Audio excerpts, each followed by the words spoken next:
Amigos, entre camaradas, esta vez una conversación con Ciro Procuna, una voz reconocida en el tiempo. Mi querido Ciro, hemos hablado de que en este espacio lo que buscamos es que la gente recupere un poco la disciplina, la perseverancia, la pasión que hubo en tus años mozos para llegar a ser, pues hoy una gente consolidada y reconocida, y además con un perfil muy claro, ¿no? De mucho raciocinio, de mucha reflexión, de mucha prudencia, un comentarista muy cerebral, muy documentado, y muchísimas gracias por tu tiempo. Así es que vamos a tener que hacer una retrospectiva y quizá que revises un poco adentro. Vamos a ver cómo están tus emociones. No soy psicólogo, pero he pasado seguramente por varias de las etapas que pasaste tú para llegar a afianzarte como comentarista. ¿Cómo te va la vida, Ciro? Muy bien, Javier, agradecido de que me hayas invitado a Entre Camaradas. Te felicito por este proyecto que llevas ya un tiempo desarrollando y por los resultados. Bien, mira, cuando tienes trabajo, cuando tienes salud en tiempos como los actuales, tienes que estar de esa forma, agradecido. Y así lo estoy con mi empresa, con la forma en la que se han ido dando las cosas, con la salud que tenemos, no nada más yo, también mi círculo cercano. Entonces, pues también ha servido para poder hacer algunas otras cosas que tenía en el tintero, que tenía esperando desde hace tiempo, porque me faltaba justamente tener el margen para poderlo hacer. Y te agradezco todo lo que mencionas de un perfil que te juro no ha sido provocado ni nada, simplemente así soy y nada más. Gracias. Yo creo que está muy claro, ¿no? Hay personas que son como muy transparentes y esa es la opinión que tengo de ti en este sentido. Se ve que eres alguien muy estructurado, muy ordenado, alguien muy profesional, pero como muy simple en términos de, ahora que estás diciendo, lo primero es ser agradecido, es como que estás muy ubicado en las ventajas que tienes, que has tenido en la vida, y que no se necesita tanto. ¿Estoy bien en el diagnóstico?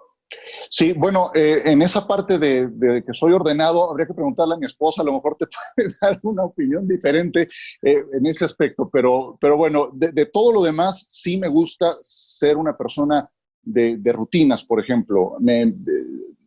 Siempre que hay algún cambio en mi vida, trato de volver a encontrar mi rutina para después todo encaminarlo en esas categorías que yo mismo voy haciendo, ¿no? Es para mí muy importante mi hora y media de lectura.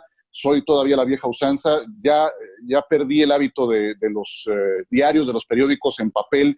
Ya los consulto aprovechando la vía digital. Entonces, si no empiezo el día con esa hora de lectura y de consulta, siento que algo anda mal, ¿no? Entonces sí prefiero estructurar las cosas.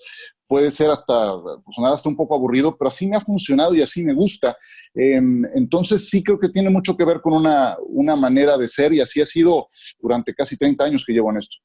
Entonces eres un poco desordenado e incluso tienes un poco de TOC, o sea, eres un poco obsesivo para algunas cosas, ¿o no? Sí, un poco. Sí, sí. La verdad es que sí. Sí, ¿Cómo un para poco. qué?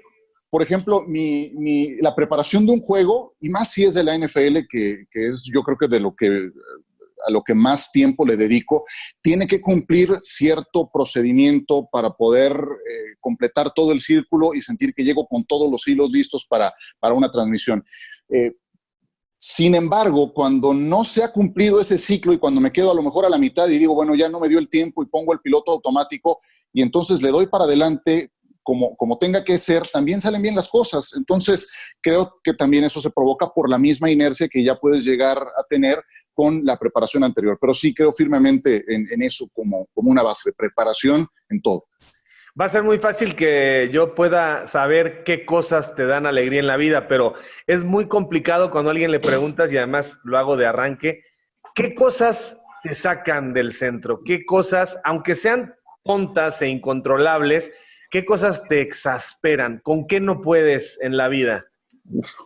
En la vida, no puedo con la injusticia, no puedo con el absurdo, eh, con la necedad, y no quiere decir que no incurra yo también en alguna ocasión en ese tipo de cosas. No puedo con la violencia, no puedo con la inseguridad. Cuando no me siento en una atmósfera que esté bajo mi control en ese aspecto de la parte de seguridad, también eso me puede llegar a alterar, me hace sentir incómodo. Entonces, son varias cosas, como podrás ver. ¿Eres de arranques también? O sea, ¿eres alguien que de pronto dice, ya me enojé y de pronto dices, a ver, no es tan importante? Lo he ido moderando. Créeme que es algo que puedes ir mejorando con conciencia, con lo que llaman en algunos ámbitos atención consciente, con aprender a ser alguien que se observa a sí mismo. Cuando tienes un escalón de perspectiva para poder ver las cosas en un mejor ángulo y entonces en el momento actuar de una manera diferente, con más prudencia. Entonces, sí, me ha pasado, a todos nos ha pasado eso de tener arranques, pero es algo que he tratado de moderar con eso, con lo que llaman en algunos ámbitos atención consciente. Oye, Ciro, entonces, por lo que acabas de decir, ¿ya estás casado? ¿Hace cuánto tiempo estás casado? 3 años y medio más o menos. O sea que te esperaste, decidiste en entradas extra. Sí, exactamente, sí, decidimos esperar un buen rato, pero sí, desde marzo de hace 3 años, es decir, sí, 3 años y medio es lo que llevo casado con mi esposa, con Cristina. No dudes nunca de esa fecha, porque si está ahí o ve la entrevista y tuviste este No, dislate de sí, 3 segundos. No, seguro que ya me están echando por ahí algunas miradas, pero no, está perfectamente claro y sí, tenemos ese tiempo. Oye, ¿y cuánto tiempo de noviazgo? ¿Fue rápido? No, sí nos llevó algún tiempo, fue de 2014 que empezamos nuestra relación y que nos casamos hace 3 años y medio. ¿Y vas a tener hijos? ¿Quieres tener hijos? ¿Es la idea? Sí, por supuesto. ¿Y ya cuántos años vas a tener cuando tengas a tu hijo? No sé, buena pregunta, pero sí me estaré acercando a los 50. Yo ahora tengo 47, recién cumplidos, ahora en junio 27, Ajá. pero sí, efectivamente, esa es la idea, pero sí, será hacia los 50 que me toque esa experiencia, yo creo. Yo creo que no hay edad y yo te digo, yo tengo 50 para 51 y tengo hijos de 22 y de 20. Y hay cosas que te pierdes porque cuando ellos eran chicos, pues imagínate la edad que yo tenía para estar produciendo. Y ahora, cuando te llegue a ti tu hijo, obviamente quizá te vas a cansar más rápido, pero vas a estar mucho más maduro para disfrutar y percibir y estar cerca de cada movimiento y si aprendió a hablar y si aprendió a caminar. Cuando seas más joven, luego te pierdes muchas cosas. Exacto, sí. Yo lo único que lamento es que a lo mejor, como dices, me toma un poco cansado en cuanto a mis facultades y habrá cosas que no pueda hacer, que no haya manera de que le pueda seguir el paso porque pues, la pila es otra, pero creo que de todas formas será algo que se disfrute mucho cuando ocurra. Uh-huh. ¿Y tu esposa es mucho más joven o relativamente más joven? Es 10 años más joven que yo, sí, No. es más joven, sí. No, pues perfecto. O sea, está muy virtuoso el círculo, mi querido Ciro, y eso quiere decir que también has sabido cómo darte tu tiempo, es decir, como las etapas de la vida las has analizado muy bien para dar cada paso, supongo, ¿no? ¿Es parte como de tu inteligencia emocional? Sí, creo que a veces, sí, bueno, creo que lo evalúas muy bien. En ese aspecto sí me he dado el tiempo para tomar ciertas decisiones. Y en algunos casos sí creo que hasta he tardado en tomar algunas otras. Pero sí creo que forma parte de una manera de ser que también se aplica ya cuando lo ves en perspectiva y cuando te acercas a los 50, como es mi caso, pues termina por ser un eje conductor de lo que ha sido mi vida hasta el momento. Uh-huh. Estuviste muchos años en Televisión Azteca y ahora estás en ESPN. Es como analizar el orden, la estructura de la NFL contra la Liga Mexicana de Fútbol, ¿no es cierto? O sea, son muy distintas las formas de operar. No quiere decir que no tenga su encanto lo de Televisión Azteca, lo de la Liga Mexicana de Fútbol, pero a nivel de orden y estructura, pues nada que ver, ¿no? Son mundos distintos, aunque sí creo que me tocó una etapa maravillosa en TV Azteca. Yo la disfruté muchísimo, no porque el actual no sea, de hecho no la conozco a fondo, pero me puedo imaginar cómo es y los cambios que han tenido. Me tocó una gran época y ¿sabes qué fue lo mejor? Que fue el lugar en el que siempre quise trabajar. Cuando yo empecé, cuando me empezó a seducir la idea de dedicarme a los medios de comunicación y concretamente a los deportes, que fue desde muy temprano y siempre tuve esa convicción. Y creo que sabes a lo que me refiero. Cuando te gusta esto, te aferras a él, a esa posibilidad y vas a conseguirla. Siempre quise trabajar en ese lugar. Antes se llamaba Imevisión. Yo llego justamente cuando se da la venta en 1994. Ahí trabajo durante 6 años y medio más o menos. Y me tocó una muy buena época. Me tocó la época en la que estaba José Ramón al frente, en donde tuve grandes maestros como Francisco Javier González, como Emilio Fernando Alonso. Siempre a la fecha me sigue sorprendiendo Emilio por su gran capacidad. Y me tocaron coberturas en Juegos Olímpicos y Mundiales de fútbol con equipos de ensueño, de verdad. Entonces, la verdad, sí fue algo que siempre quise estar en ese lugar y tuve esa fortuna durante 6, 7 años. Después llega lo de ESPN, que también fue un lugar en el que siempre quise estar, porque dentro de esa seducción, de ese gusto que siempre he tenido por la NFL, el primer programa que yo vi en ESPN que me gustó fue uno de fútbol americano, con Chris Berman y con Tom Jackson. Entonces yo no me lo perdía y ahí fue que empecé a conocer de ESPN, te hablo de finales de los 80. Y cuando ellos abren puertas aquí en México, también fue un lugar en el que quise estar. Entonces, sí fueron 2 objetivos que tuve y en los que he podido estar. Pero me refiero, por ejemplo, no sé si sea el caso un poco de lo que yo viví en Televisa, pero cuando estás en una televisora mexicana, de pronto en las coberturas hay que improvisar. Claro. Sí. Hay que subirte a un avión y poner tú de tu lana y luego te reembolsan. Hay que hacer una comprobación de gastos en donde pues, todo mundo es como parte de un sistema muy curioso porque la propia empresa como que lo avala, entonces hay que buscar notas. Y en cambio en ESPN tienes tu bitácora anticipadamente, tienes tu contrato por años y se sabe exactamente a qué puedes aspirar y a qué no, dónde están tus tiempos. En ese sentido, sí es pasar del tercer mundo al primer mundo.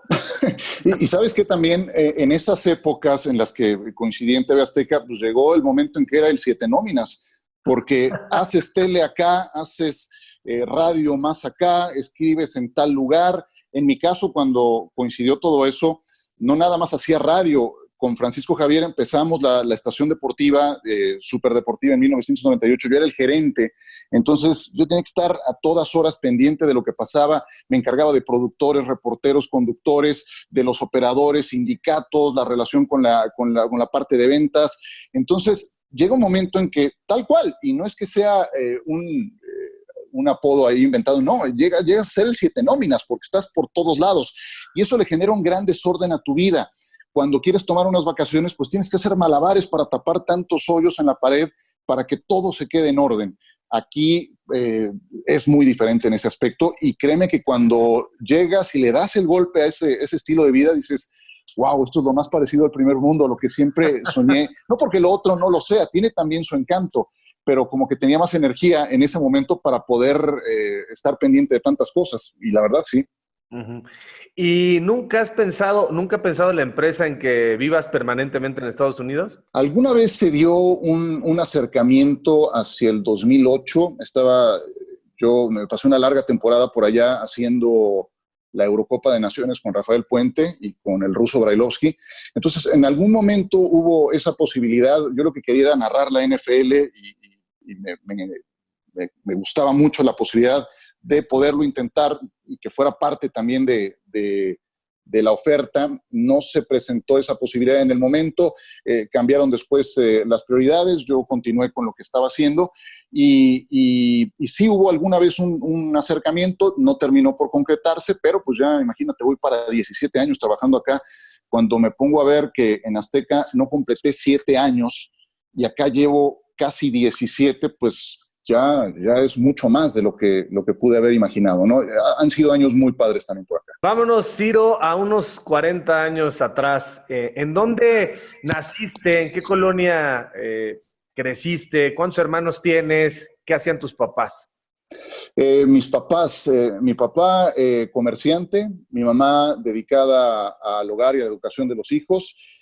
Crecí en Coyoacán, mi hermana es 3 años menor que yo, es una Es una persona muy inteligente, muy estructurada, pero muy extrovertida. Ella se dedicó a estudiar actuaría y le va muy bien. Siempre fui, digamos que, te digo, soy 3 años mayor que ella. Siempre me gustaron los deportes. No me preguntes por qué, porque en mi casa a nadie le gustaban los deportes. Yo me acuerdo que veía el Monday Night, mi papá prendía la televisión, se dormía a los 3 segundos y yo me quedaba seducido con la imagen. Y mis primeras imágenes, visiones que tengo de la NFL están asociados a la voz de Fernando von Rossum. Entonces, cuando veo a Fernando y platicamos en persona, me genera una emoción indescriptible, te lo juro. Pero eso me lleva a esos inicios en que no sé por qué me gustaban los deportes, porque no les importaban en mi casa, a nadie, absolutamente. Mi familia era de toreros. Luis Procuna fue, junto con Manolete y el Soldado, quien inauguró la Plaza México hace casi 75 años. Y mi abuelo era empresario de los toros, mi tío Ángel Procuna, su medio hermano, era apoderado de un montón de toreros, y Miguel Procuna fue puntillero de la México también durante mucho tiempo. Entonces, yo quería quedarme los domingos a ver la NFL, pero estaba muy chavito, no me podían dejar en la casa, y eran unos berrinches porque tenía que ir a la plaza en la que estaba, o más bien a la ciudad, al pueblo donde estaba la plaza de mi abuelo, era una plaza portátil. Entonces, ahí teníamos que andar de gira artística por donde anduviera. Y esos eran mis berrinches, porque yo quería quedarme a ver los deportes y no había manera que me dejaran a los 6, 7 años. Mi papá me grababa, me entrevistaba a esas edades y apenas articulabas, más chico todavía, a los 4 años, y yo le hablaba de los clavadistas y yo le hablaba de Tony Dorsett y de Roger Staubach. Y yo honestamente no puedo entender cómo le entendía a todo ese mundo sin que alguien me hubiera llevado de la mano a entenderlo. No lo heredé. Ahí es cuando sí creo que eso ya lo llevas en la sangre, porque te lo puedo decir por mi caso personal, no lo heredé de ningún lado, pero estaba muy metido en ese rollo desde que me acuerdo. De verdad, los deportes me gustan desde que me acuerdo. Y bueno, así fue que todo esto comenzó, siempre muy asociado a eso. Y bueno, pues te digo, así fueron esos primeros años. Oye, y quizás si no te hubieran forzado a ir a los toros, ¿te hubieran gustado más? ¿O si te gustan? ¿O no eres un aficionado taurino como tu gran compañero, que es uno de los más aperrados y aferrados, el joven Murrieta? Sí. Mira, sabes, me ocurre algo muy curioso con los toros. De niño iba a las corridas y conocía a Manolo Martínez y conocía a Lomelín y conocía a Paco Camino. Te puedo decir, de los mejores toreros se presentaban en la plaza de mi abuelo. Y entonces, desde muy chavito, empiezas como que a ver muy normal que el picador le dé un puyazo a un toro o que la espada para matar al toro. Entonces, eso se convierte en lenguaje coloquial del festejo al que vas. Después hay un tiempo en el que mi abuelo se deshace de la plaza, etcétera. Hay un no digamos un rompimiento, pero sí un alejamiento de ese ambiente. Cuando vuelvo a ir, ya teniendo unos 20 y tantos años, me produjo un impacto que no recordaba haber registrado en otras etapas, ¿no? La sangre, todo lo que lo involucra. Y te podría decir que ya más grande me impactó más de lo que pudo ocurrir cuando era más joven. Entonces, lo respeto, sé que es una gran tradición, entiendo los que lo defienden, entiendo los que se escandalizan, porque también lo puedo interiorizar, lo puedo vivir, pero nunca me dio por dedicarme a eso. Mi abuelo se hubiera vuelto loco de la felicidad. Si yo para mi fiesta de cumpleaños de 4 años, que decidieron hacer una fiesta de disfraces, cuando me preguntan ¿de qué te quieres disfrazar? Dije, pues de torero. Y mi abuelo se volvió loco, me mandó a hacer el traje con el que le hacía los trajes a Eloy Cavazos. Una belleza de traje, y lo tengo ahí guardado. Entonces dijo, no, me salió torero y cuando quieras yo te llevo y no sé qué. Hubiera tenido forma de empezar carrera. Mi mamá se escandalizó cuando escuchó eso, ¿no? Pero no pasó absolutamente nada, no trascendió, me dio por otro rumbo. Qué buenas anécdotas. Oye, ¿y eras un buen estudiante? ¿Eras matado? ¿Eras un niño que participaba? ¿O eras un niño más bien de reflexiones interiores, de soledad, o una cosa mixta? Era más bien de reflexiones interiores, no era el más participativo, sí era muy matado. Creo que es fácil de deducir también en ese aspecto, por cómo soy también ahora. Eh, sí fui de buenas calificaciones. Hubo un momento en el que me pasó que me dio hepatitis, me perdí una buena parte de un curso escolar y ahí me empezaron a pasar cosas que no me gustaron, que no habían ocurrido antes en mi etapa de estudiante, que de repente aparecía por ahí una materia mensual reprobada o una cosa de ese tipo, pero al final lo terminé sacando adelante. Algo que me ocurrió también fue que yo empecé a trabajar a los 17 años, entonces no había terminado ni la prepa. Entonces empezar a llevar esa dualidad de escuela y trabajo hace que tropieces un poco, que no le tengas la misma dedicación a la escuela. No lo cambio, creo que fue muy positivo haber empezado tan temprano, pero sí eso me llevó a quitarle un poco de foco, de atención a todo eso. Pero respondiendo inicialmente a tu pregunta, sí, siempre fui muy matado y siempre me ha gustado el estudio, siempre me ha gustado el estudio. De hecho, es de las cosas que estoy haciendo ahora que tengo un poco más de tiempo por este confinamiento. ¿Y jugabas deportes? ¿Qué, eras bueno para algún deporte? La verdad, no. La verdad, terrible. ¿Sabes a quién estoy viendo en ti, mi querido Ciro? A Enrique Ah, Burak y a Francisco Javier González. no me digas tanto así, no, no, no. Mira, yo a Javier lo vi jugar y sí, nada que ver. Pero no, la verdad no. Ajá. Mira, y en ese aspecto, a la fecha, los deportes que me gusta hacer son los que puedo hacer por mí mismo. Me gusta mucho correr, he hecho ya algunos medios maratones, me gusta la bicicleta estática, me gusta el spinning, pero son ese tipo de deportes los que practico. Pero no, a ver, me hubiera encantado jugar fútbol, pero lo que yo más quería era jugar fútbol americano, siempre. Yo me acuerdo que teniendo 6 7 años veía a Pepe Espinosa, a Joaquín Castillo en las transmisiones de fútbol americano, y Joaquín siempre decía, inscripciones abiertas para jugar en los Gamos de Cuemanco, etcétera. Va el teléfono y yo lo anotaba y se lo pasaba a mi papá, oye, llévame acá. Algún médico le dijo que a esa edad no era conveniente que yo practicara el fútbol americano de contacto y bueno, creo que fue una buena decisión. Y en ese aspecto sí eres muy dependiente de que te lleven, ¿no? Y siempre quise jugar americano de niño, lo hice cuando ya pude, cuando ya estaba en la prepa, cuando ya pude por mis propios medios hacerlo. No fue lo mismo, ya traes mucha desventaja, si eres novato a los 14, 15 años, pero lo que jugué fue fútbol americano, lo disfruté muchísimo, fue así como hacer lo que siempre quise, pero pues la verdad era muy buen equipo en el que estaba y estaba en desventaja contra los que ya tenían más tiempo. No, además tienes que tener un físico brutal, ¿no? O sea, incluso ya tienes que marcar diferencia o no. Pues, sabes, más que la parte física que siempre ayuda, es mucho de maña, de conocimiento, como involucra tantas cosas el fútbol americano, no es nada más la fuerza o la velocidad, es también lectura, es también el conocimiento de las jugadas, es ver lo que te presenta la defensiva rival, el diagnóstico. Entonces, sí son como que muchas cosas que cuando te caen de golpe, cuando eres jugador novato a esas alturas, no terminas por asimilarlas todas y llega un momento en que al principio estás nada más casi luchando por tu vida, ¿no? Porque no te manden de pompas, que es así como la peor humillación que te pueden hacer en algún entrenamiento, en algún partido, ¿no? Que te prendan y que termines de cara a las lámparas. Entonces, al principio estás más pendiente por sobrevivir y no terminas por...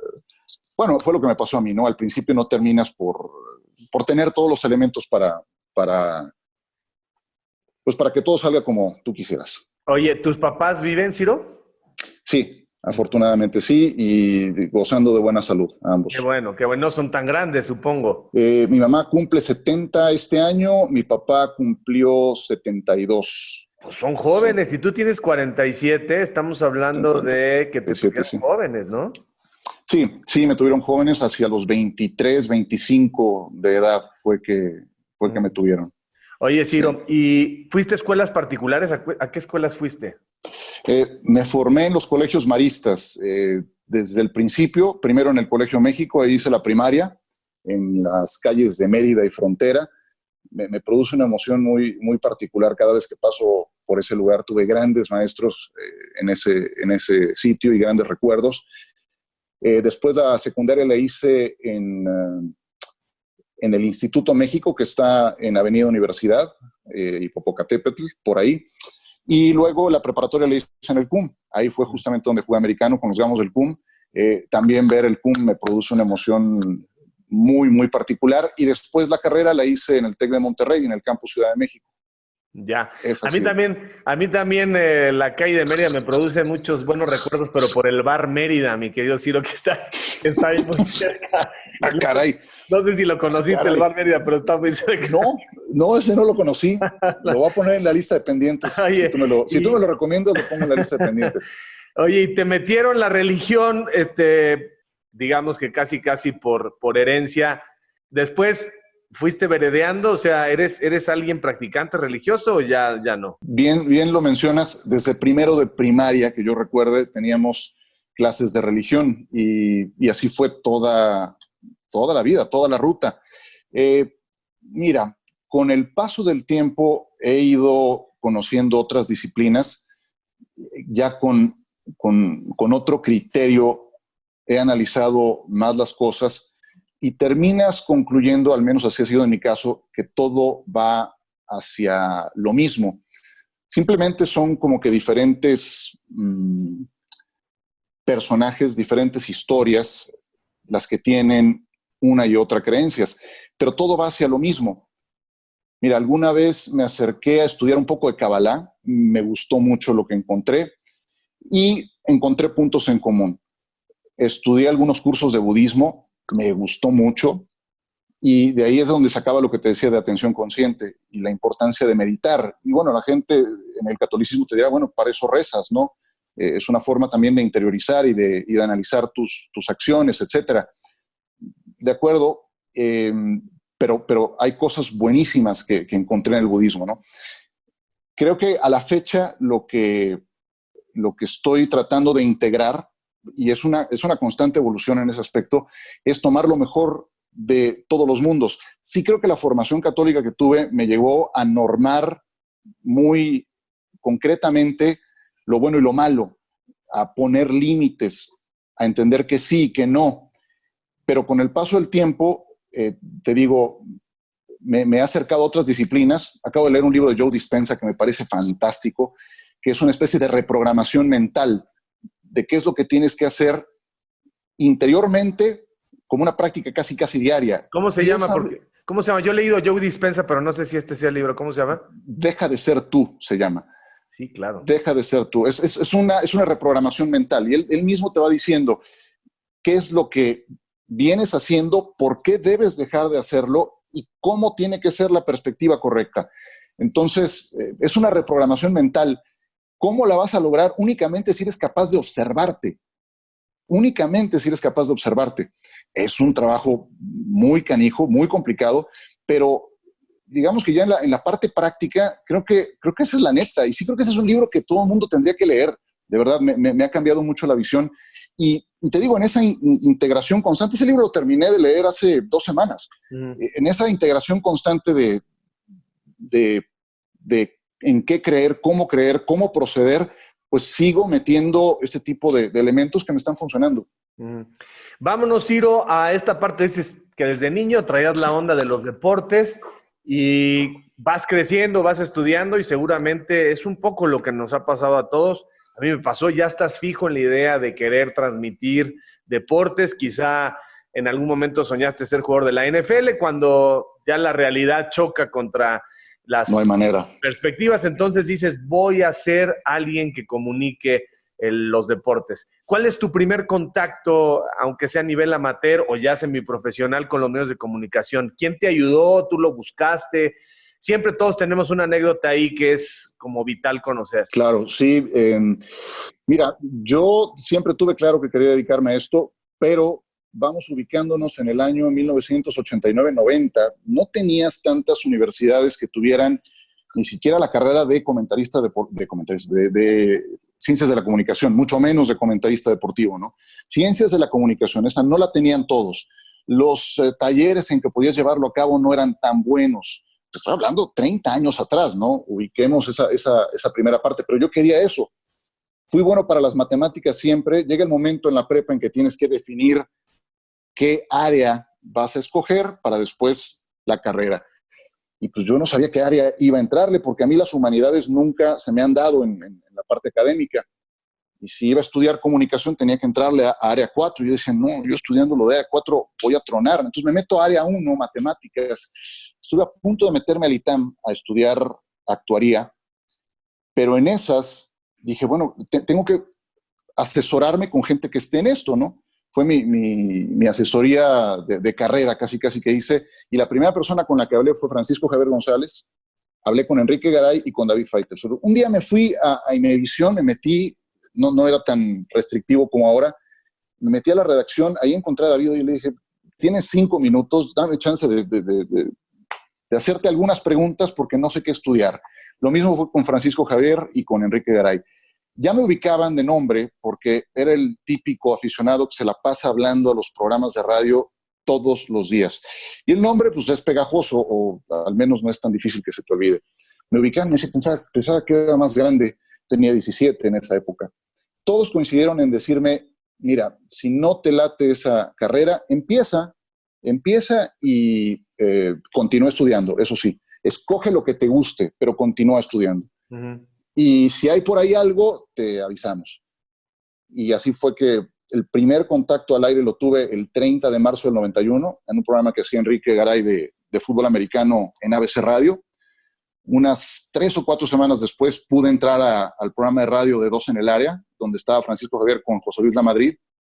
Y bueno, daba las llamadas, daba la sección internacional, leía cables, y así fue que empecé, ¿no?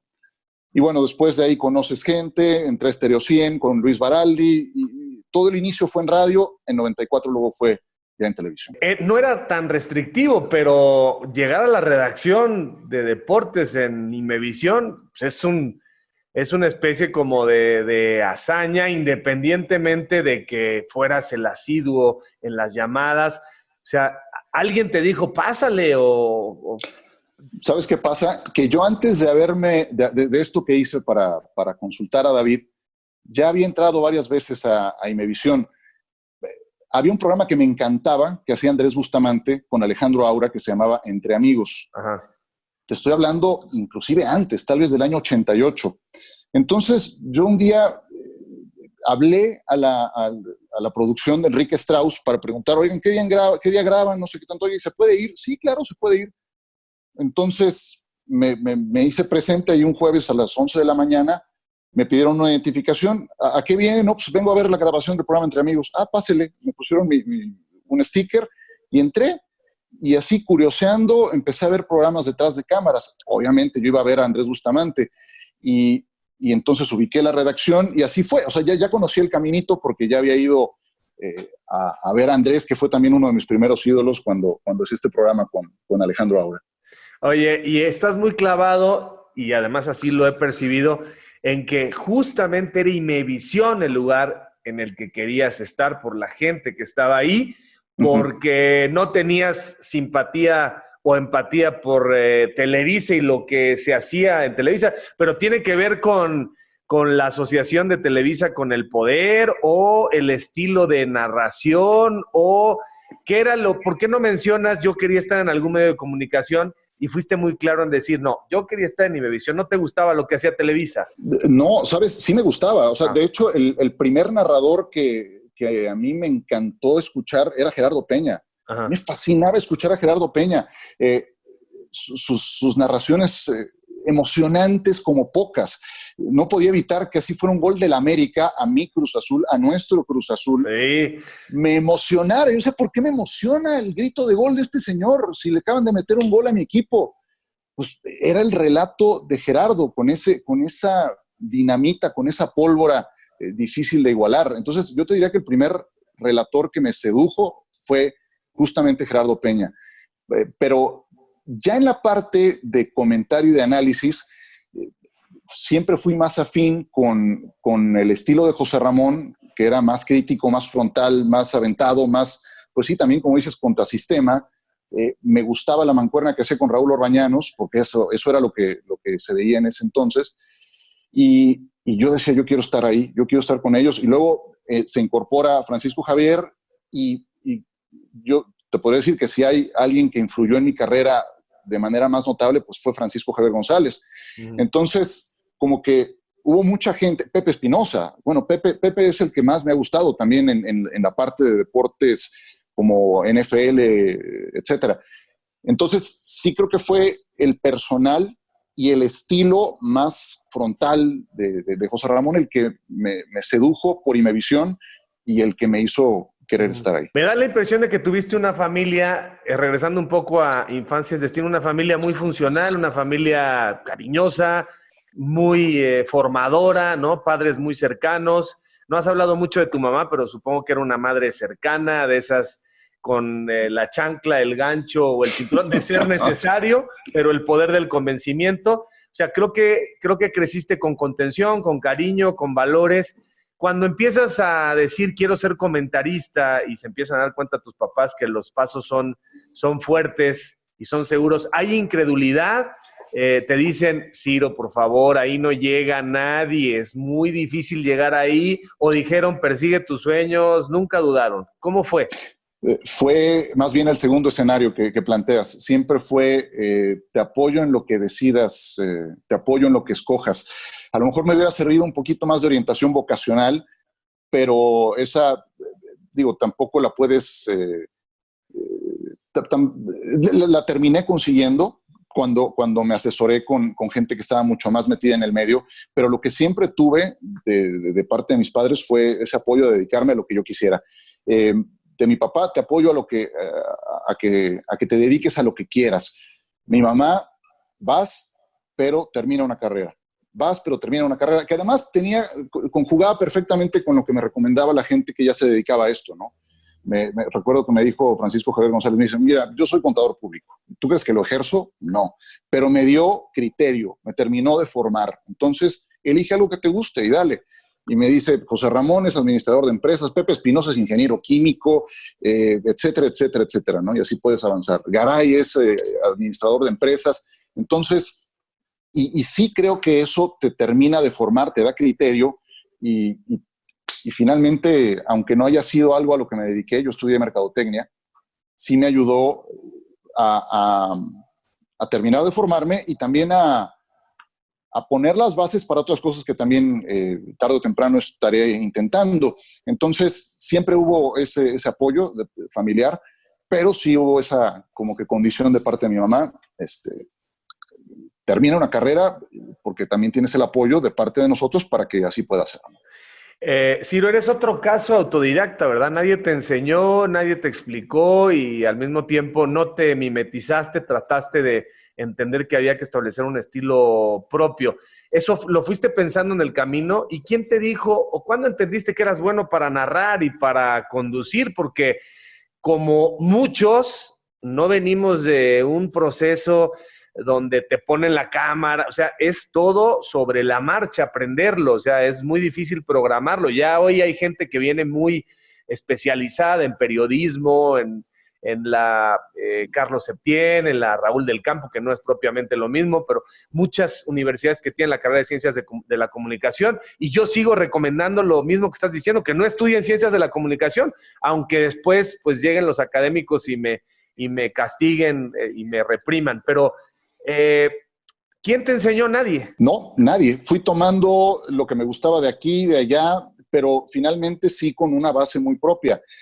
Yo te podría decir que antes de mi primera salida al aire, yo había ya imaginado mis segmentos, ya había leído noticias en voz alta, ya había narrado mis propios juegos con un juego de video o organizaba yo mis propios torneos y los decía en voz alta, me encerraba en mi cuarto, pensaban que estaba medio zafado porque me oían hablar solo. Entonces, esos fueron mis primeros ensayos. Sin saberlo, estaba dando mis primeros pasos. De tal forma que el primer día que entro al programa de fútbol americano a dar los resultados de la UNEFA del fin de semana, Dije, pues esto ya lo había hecho un montón de veces yo por mi cuenta, entonces salió bien la primera vez, ¿no? Y así fue, tal cual, salió bien la primera vez, y entonces, bueno, ahora léete esto, ahora consíguete la información de tal, y siempre me ha gustado llegar con todos los elementos en la mano. Un día me pasó algo terrible que me dejó una lección que a la fecha me acuerdo, digo, terrible. En su momento sí sentía que me ahogaba, te lo juro.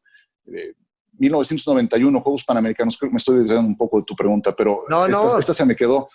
Juegos Panamericanos de La Habana. Enrique Garay me dijo, oye, voy a estar fuera 2 semanas y media, necesito a alguien que me cubra en el noticiero de las mañanas de Enfoque. ¿Puedes? Pues claro, voy. Entonces me dice, mira, mañana no te preocupes, es la inauguración, yo me comunico, yo me echo todo el bloque desde allá, nomás está tú de protección, sale. Entonces dije, bueno, pues ya dijo que va a hablar, pues va a hablar. ¿Y cuál? Que las comunicaciones eran un desastre para poder hacer una simple llamada telefónica de larga distancia de La Habana a México. Pues está este cuate aquí de protección, pues échatelo tú, sentía que me ahogaba. Los 5 minutos que duró ese segmento, me ahogaba. Fernando Howard, que era la persona que estaba encargada de noticieros en Enfoque, prendido del teléfono del otro lado del cristal, y bueno, fue un caos en ese momento, pero eso me llevó a aprender que jamás debes de ir sin un paracaídas de respaldo, sin un plan B bajo el brazo. Entonces, te digo, ese tipo de experiencias, de tropiezos, de golpes de frente, son los que te terminan o me terminaron formando para lo que soy en la actualidad. Oye, pero después que lo escuchaste, ¿lo hiciste tan mal? Porque luego las primeras veces uno es más crítico que lo que realmente es la realidad.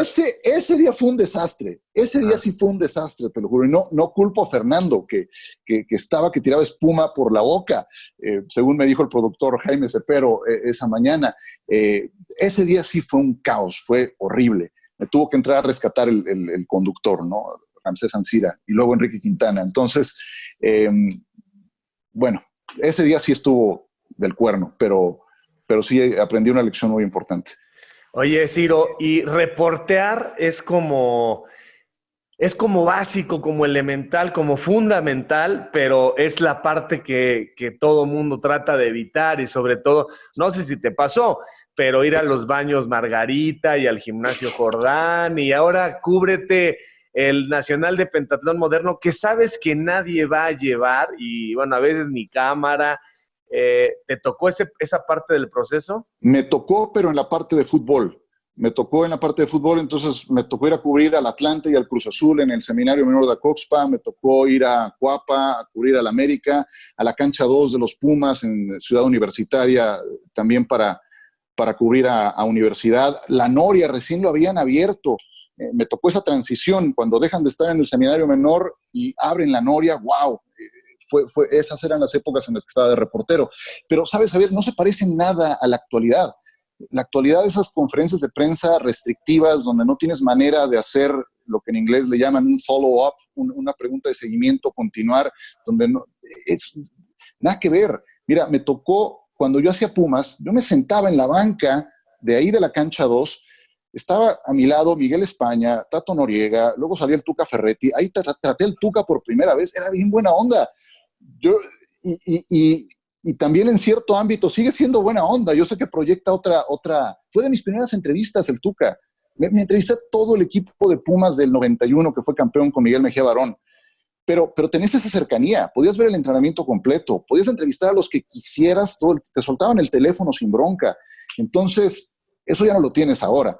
Era mucho más fácil bajo estas bases en las que me tocaron hace 27, 28 años hacer mis primeros pasos, pero eso que dices de que de repente son eventos que difícilmente tienen algún rating y demás, son los que te terminan formando. Yo sí entiendo que eso es parte de la formación y que es necesario que para que llegues a narrar o llegues a conducir un programa, tienes que pasar por esa escuela, tienes que estar ahí, tienes que hacer trabajo de campo, eso es fundamental. Y de hecho, nunca lo debes de dejar de hacer, pero sí me tocó bajo estas condiciones en aquellos tiempos. A ver, y si realmente tu ídolo en la narración era Gerardo Peña, debió haber pasado un proceso en tu mente, un poco de conflicto existencial, porque tú estabas puliendo tu estilo y el de Gerardo Peña, pues es un tanto estrambótico, es a veces exagerado. El propio Gerardo lo reconoce, es fantasioso, o sea, se parece más a Ángel Fernández, se parece más al Perro Bermúdez, que a Francisco Javier González, a Ciro Procuna, o incluso a Javier Alarcón, ¿no? A tu servilleta, que no me gusta nunca hablar así en primera persona, pero digo, como que ese estilo de Gerardo Peña, sabes que es más vendedor, sabes que va a ser más recordable, más memorable. ¿En algún momento dijiste, voy a perfilarme hacia allá? ¿O cómo mantuviste tu propia línea? ¿O que lo admiraras no significaba que lo ibas a imitar? Exactamente, ese es el punto. Es que en este aspecto no puedes tratar de copiar o de tomar una personalidad que no vaya con la tuya. Yo sí creo que no podría yo narrar como Gerardo Peña porque pues no sería auténtico, porque no se parece a como soy yo. Mi estilo sí define mucho la forma en la que también soy, en muchas otras cosas, ¿no? Entonces, sí, mira, te pongo otro ejemplo. Te hablaba de ESPN y lo primero que vi de ESPN, Chris Berman. Chris Berman me parece un showman, de verdad. Me parece fantástico en cómo manejar un programa de estudio. Berman es el que te pone los apodos, es el que te canta durante el relato de un highlight, es el que tiene tal química con su analista Tom Jackson que juguetean todo el tiempo. Y yo lo disfrutaba mucho, pero no iba a copiar a Berman. No, porque no me saldría, no sería auténtico. Entonces ibas a tratar de ser más como Bob Costas. Por supuesto, Costas es la neta en ese aspecto, ¿no? Costas es tremendo en trabajo de estudio y se parece mucho más a lo que me podría gustar. Ya que entramos a esos terrenos, el estilo de narración de Al Michaels me parece el mejor por mucho. Al Michaels me parece con la entonación justa, con una voz seductora, maravilloso, ¿no? Entonces, se debe especialmente a que una cosa es que los disfrute, otra cosa es que yo pueda ser como ellos. Sería muy poco auténtico. No podría ser como Berman, no podría ser como Gerardo Peña, no podría ser, por ejemplo, como Cristian Martinoli, que yo sé que a mucha gente le gusta, lo disfruto también. Me divierto mucho escuchándolo narrar. Pero también el otro día escuchaba, por ejemplo, la final de la FA Cup por ESPN, escuchaba a Miguel Simón y con Sebastián Domínguez, aquel que estuvo en el América, y también muy entretenido, muy entretenido, y hablándome del juego. Entonces, son estilos diferentes, los disfruto, pero sí tengo el mío muy definido y es propio. Por eso entonces es natural. Sí, pero, por ejemplo, a veces a ti, a mí, a Francisco, nos dicen, oye, creo que tenemos un estilo más o menos parecido. Nos dicen, parte de la audiencia dicen, híjole, qué aburridos son estos canijos.